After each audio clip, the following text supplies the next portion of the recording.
Have you ever asked yourself why you feel the need to behave, to conform, to fall in line, even when no one's watching? Why you hesitate before speaking your mind in a classroom, a meeting, or even in your own home? Why you feel the pressure to appear normal, to smile at strangers, to not raise your voice, to not question authority even when something deep inside you screams that something's wrong?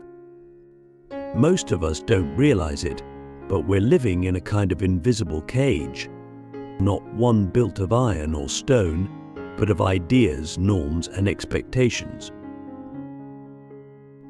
And Michel Foucault, one of the most radical thinkers of the 20th century, revealed the hidden architecture of that cage, how power operates, not just through laws or police, but through the subtle conditioning that makes you police yourself.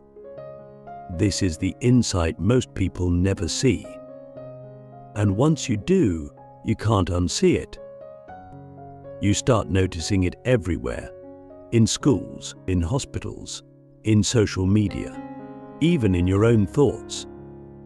Because Foucault didn't just study power, he uncovered how power hides, how it becomes internalized, naturalized, and normalized, and how that normalization turns potential rebels into obedient, smiling citizens. Click subscribe to this channel to get more profound insights. Let's start with this. Society doesn't need to control you with violence if it can train you to control yourself. That's the real genius of modern power.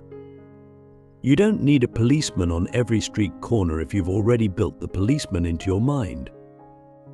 Foucault called this disciplinary power a form of power that doesn't crush you from the outside but shapes you from the inside.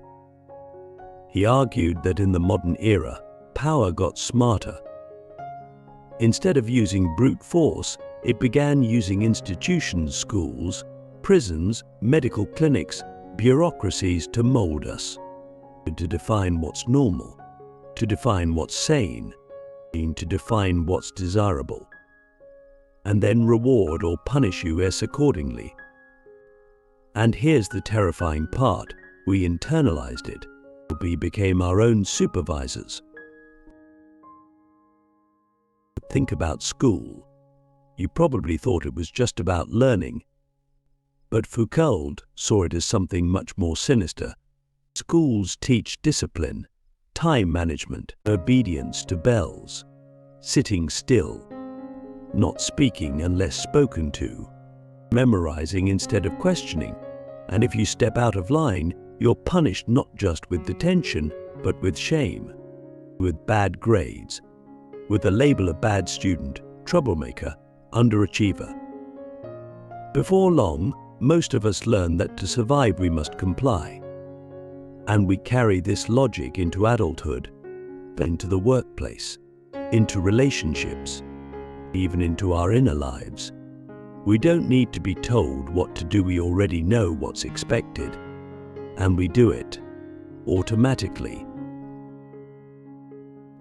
But who decided what's expected? Who defined what good behavior looks like?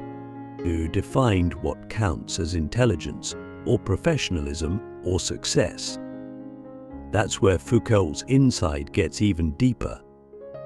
He said that power and knowledge are intertwined, that what we think of as truth is never neutral. It's produced by those in power to serve power. In other words, the system doesn't just enforce rules, it creates the very categories by which we judge ourselves. So when you feel like a failure because you didn't go to college, or because you don't look like the beauty standards on Instagram, or because you don't work 60 hours a week and love your job, you're not just feeling personal insecurity. You're feeling the weight of an entire regime of truth that has defined what a successful or worthy person looks like. Now pause and ask yourself, what parts of yourself have you silenced in order to be accepted by the system? What dreams, opinions, or instincts have you buried just to avoid being labeled as different, difficult, or deviant. This is where Foucault's most famous metaphor comes in, the panopticon. Originally a prison design by Jeremy Bentham, it was a circular building with a central watchtower. Prisoners couldn't tell whether they were being watched at any moment, so they behaved as if they were always being watched. Foucault took this as a symbol for modern society. We are all in the panopticon now. Surveillance isn't just cameras and data tracking, it's psychological. We act as if we're being watched, even when we're alone. We monitor our tone, our posture, our thoughts. We curate our social media. We edit ourselves in real time. Not because we're being forced to, but because we've been trained to. And that training is so effective that we begin to believe it's who we are. We say things like, "I'm just not that kind of person," or "I could never do that," without realizing that we've been conditioned to think that way. But who benefits from that conditioning? Who gains when we stay in our lane, keep our heads down, follow the rules, and never ask who wrote them? Foucault's answer is clear. Power is not just about domination, it's about productivity. Society wants you quiet and compliant, not just because it fears rebellion, but because it wants your energy, your labor, your attention, your creativity. But only within the boundaries it has defined. Step outside those lines, and you're a threat. Stay inside, and you're rewarded. But rewarded with what? A stable job? A mortgage? A few likes? A sense of belonging built on performance. So the real question becomes, what would you be if you stopped trying to be what society expects? Who would you become if you rejected the script and wrote your own? Foucault doesn't give us easy answers. He doesn't offer a utopia, but he offers something far more powerful, a mirror, a way to see ourselves clearly, to recognize how power has shaped our desires, our fears, our very identities.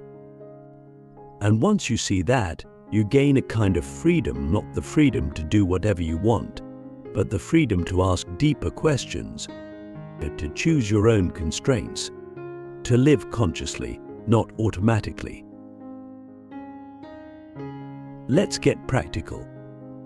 The next time you feel embarrassed to speak up, ask yourself, who taught me that my voice was dangerous? The next time you feel guilt for resting, ask, who benefits from my exhaustion? The next time you feel shame for not fitting in, ask, what if fitting in is the real trap?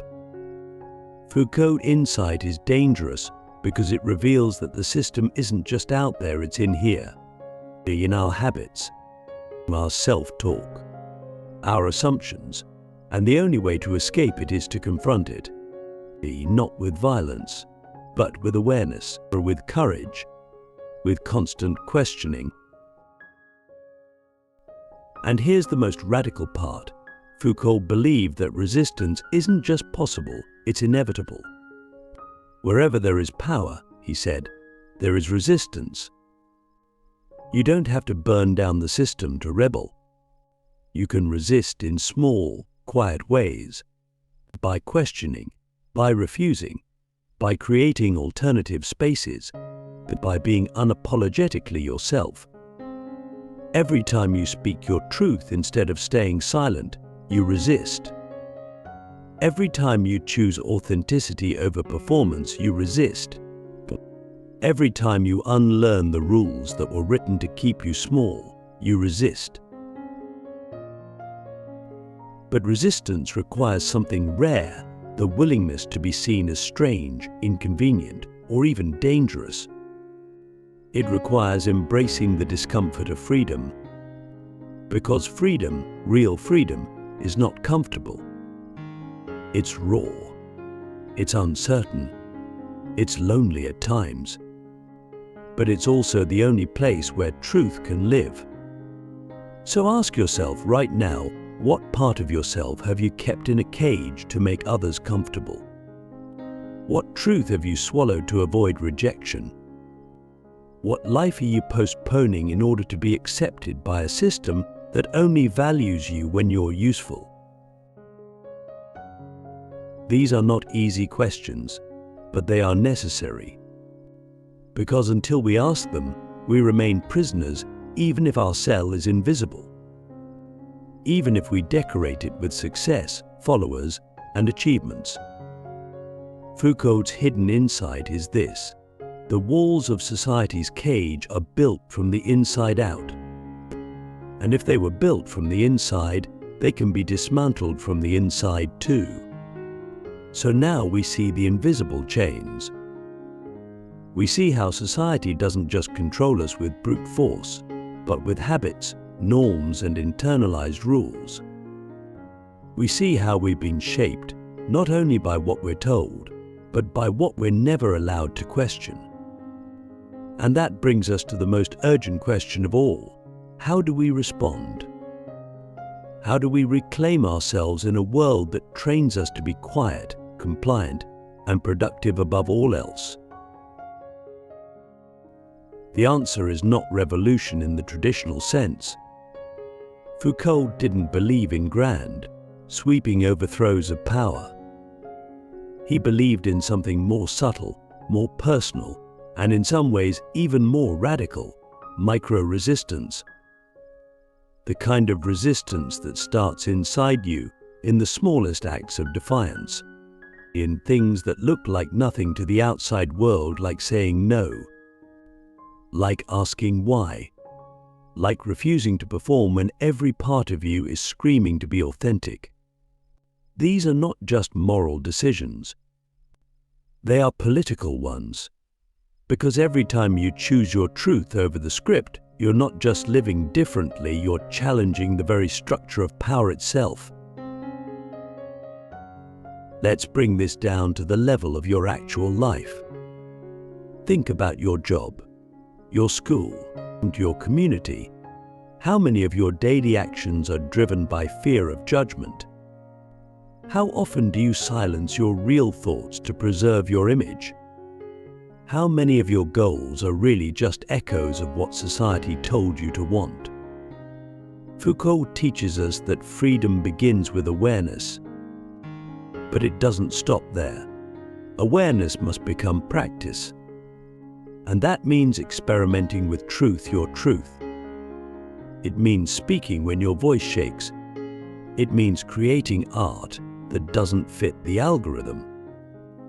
It means refusing to punish yourself for not fitting into systems that were never designed for your flourishing in the first place. But here's the twist.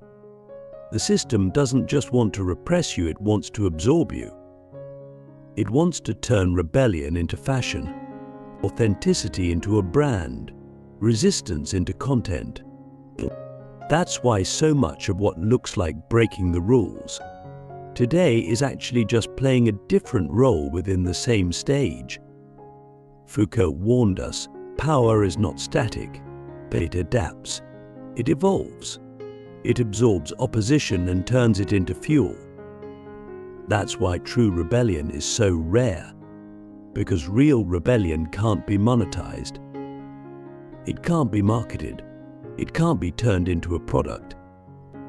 It's quiet. It's personal, it's inconvenient. It threatens not just the system, but our own comfort within it.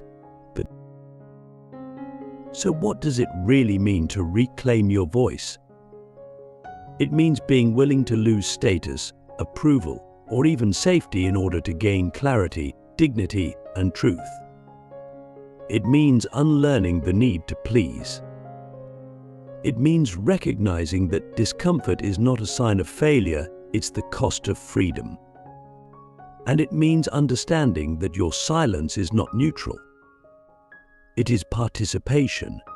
Every time you bite your tongue when something unjust is happening, you're reinforcing the system. Every time you censor yourself to avoid conflict, You're giving power to the structures that trained you to do so. But here's the beautiful paradox. The moment you step into your voice, you don't just liberate yourself, you give permission to others. Truth is contagious. When one person speaks it, others remember that they can too. Your voice becomes a ripple, a quiet rebellion, a new center of gravity. That's how change happens, not through mass movements alone, but through millions of small awakenings, building pressure until the old structures can no longer hold. Foucault didn't offer a utopia. He didn't believe in a world without power.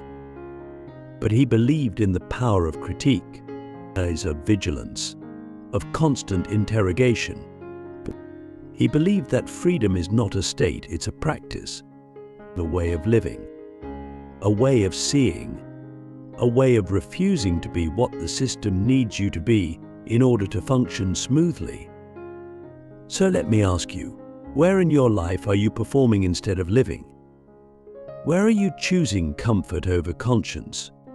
Where are you allowing fear to guide your decisions instead of truth?